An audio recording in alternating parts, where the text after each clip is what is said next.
Command ಕರೆ ತಡ್ತಾ ಇದ್ದಾರೆ 2-3 ದಿನದಿಂದ. ಅದನ್ನ ನೋಡಿದ್ರೆ ಸರ್ಕಾರದಲ್ಲಿ ಏನೋ ಒಂದು ಅಲ್ಲಾಡ್ತಿದೆ ಅನ್ಸಲ್ವಾ?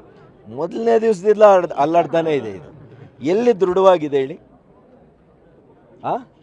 ಆರ್ಥಿಕತೆಯಲ್ಲಿ ಕೂಡ ದೃಢವಾಗಿಲ್ಲ, ಆಡಳಿತದಲ್ಲಿ ದೃಢವಾಗಿಲ್ಲ, ರಾಜಕಾರಣದಲ್ಲಿ ಕೂಡ ದೃಢವಾಗಿಲ್ಲ. ಸರ್, ರಾಹುಲ್ ಗಾಂಧಿ ಇರೋವರೆಗೂ ಬಿಜೆಪಿಗೆ ಅಲ್ಲಾಡ್ತಾ ಇರೋ ಸರ್ಕಾರ ಇದು. ರಾಹುಲ್ ಗಾಂಧಿ ಇರೋವರೆಗೂ ಬಿಜೆಪಿಗೆ ಸೋಲಿಲ್ಲ ಅಂತ ಅನ್ನೋದನ್ನ ಹಲವು ಕಡೆ ಬರಹಗಳಲ್ಲಿ ಬರ್ತಾ ಇದೆ. ಆಗಿದೆ. ಪ್ರಹ್ಲಾದ್ ಜೋಶಿ ಅವರು ಬಾಯ ಬಿಡ್ತಾ ಇಲ್ಲ ಕೇಂದ್ರದಲ್ಲಿ ಅಂತ. ಏನು ಬಾಯ್ ಬಿಡ್ತಾ ಇಲ್ಲ? ನಾವೆಲ್ಲ ಕೂಡ ಇರೋದ್ರಿಂದಾನೇ ಕರ್ನಾಟಕ ರಾಜ್ಯ ಸರ್ಕಾರಕ್ಕೆ ಇಷ್ಟೊಂದೆಲ್ಲ ಹಣ ಬರ್ತಾ ಇದೆ, ಯೋಜನೆಗಳಿಗೆ ಹಣ ಬರ್ತಾ ಇದೆ. ಅವರು ನೀರಾವರಿ ಯೋಜನೆಗಳು ಅಂತ ಹೇಳ್ತಾರೆ. ಯಾವ ನೀರಾವರಿ ಯೋಜನೆಗೆ ಹಣ ಕೊಟ್ಟಿಲ್ಲ? ಎತ್ತಿನ ಹೊಳೆ ಯೋಜನೆ ಏನಾಗಿದೆ ಹೇಳಿ ನೀವು? ಬಯಲುಸೀಮೆ, ನಾನು ಎಲ್ಲ ಮಾತಾಡಕ್ಕೆ ಹೋಗಲ್ಲ. ಬಯಲುಸೀಮೆ ಯೋಜನೆನ ಏನು ಮಾಡಿದ್ರಿ? ಮೇಕೆದಾಟು ಅಂತ ಹೇಳಿ ಏನು ವೀರಾವೇಶದಲ್ಲಿ ವಾಕಿಂಗ್ ಮಾಡಿದ್ರಲ್ಲಪ್ಪ, ಪಾದಯಾತ್ರೆ ಮಾಡಿದ್ರಿ. ಇನ್ನೇನು ನೀರು 6 ತಿಂಗಳಲ್ಲಿ ತಂದುಬಿಡ್ತೀವಿ ನಮ್ಮ ಸರ್ಕಾರ ಕೊಡಿ ಅಂದ್ರಿ. ತಮಿಳ್ನಾಡಲ್ಲಿ ಯಾರು ಸರ್ಕಾರ ಇದೆ? ನಿಮ್ಮದೇ ಪಾರ್ಟ್ನರ್ ಅಲ್ವಾ? DMK ಪಾರ್ಟ್ನರ್ ಬ್ರದರ್ ಅಲ್ವಾ? ಮತ್ತು ಯಾಕೆ ಅವ್ರಿಗೆ ಮನವಿ ಮಾಡಿ ಆ ನೀರನ್ನು ಯಾಕೆ ಬಿಡಿಸ್ಕೊಳಕ್ಕಾಗಲ್ಲ ನೀವು? ಎಲ್ಲ ನಿಮ್ಮ ಕೈಯಲ್ಲೇ ಇದೆ, ಮಾಡೋ ಅಂತ ಇದಿಲ್ಲ.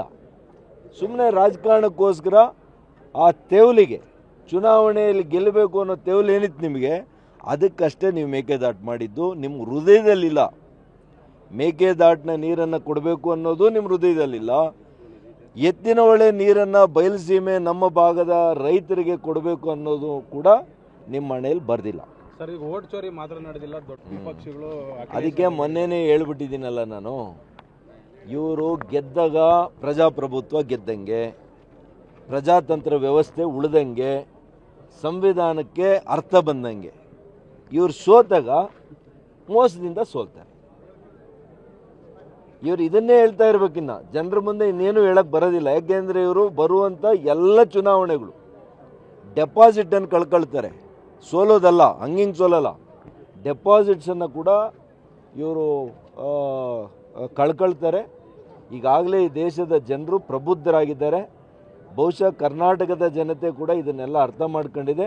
ಮುಂದಿನ ದಿನಗಳಲ್ಲಿ ಬಿಹಾರದ ರಿಸಲ್ಟ್ ಏನಿದೆ ಅದಕ್ಕಿಂತ ಒಳ್ಳೆ ರಿಸಲ್ಟು ಕರ್ನಾಟಕದ ಜನತೆ ಅವರು ಒಳ್ಳೇದಕ್ಕೋಸ್ಕರ ಅವರು ಮಾಡ್ತಾರೆ ಅಂತ ನಾನು ನಂಬಿದ್ದೆ. CM DCM ಈಗ ಹೈಕಮಾಂಡ್ ಕರೆ ತಟ್ಟೋದು ನೋಡ್ತಾ ಇದ್ರೆ ಕಮಾಂಡ್ ಕರೆ ತಡ್ತಾ ಇದ್ದಾರೆ 2-3 ದಿನದಿಂದ.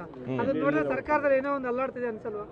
ಮೊದಲನೇ ದಿವಸದಿಂದ ಅಲ್ಲಾಡ್ತಾನೆ ಇದೆ. ಇದು ಎಲ್ಲಿ ದೃಢವಾಗಿದೆ ಹೇಳಿ?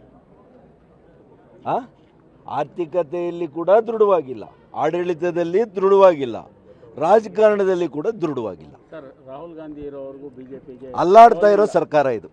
ರಾಹುಲ್ ಗಾಂಧಿ ಇರೋವರೆಗೂ ಬಿಜೆಪಿಗೆ ಸೋಲಿಲ್ಲ ಅಂತ ಅನ್ನೋದನ್ನ ಹಲವು ಕಡೆ ಬರಹಗಳಲ್ಲಿ ಬರ್ತಾ ಇದೆ.